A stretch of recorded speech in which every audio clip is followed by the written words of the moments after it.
রক্তবীজ 2 এর trailer release হয়েছে এবং এই ট্রেলার এখনও পর্যন্ত দুর্দান্ত সাড়া ফেলেছে, ইউটিউবে ট্রেন্ডিংয়ে চলছে এবং ট্রেলার দেখে মনে হলো এই ছবি আরও বেশি জমজমাট আগের তুলনায়।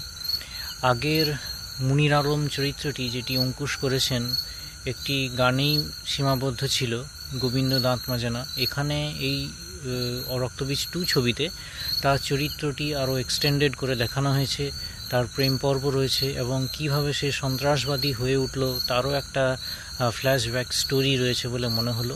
খুবই জমজমাট ট্রেলার এবং কাহিনীও খুবই গল্প আর কি খুব জোরালো বলে মনে হচ্ছে।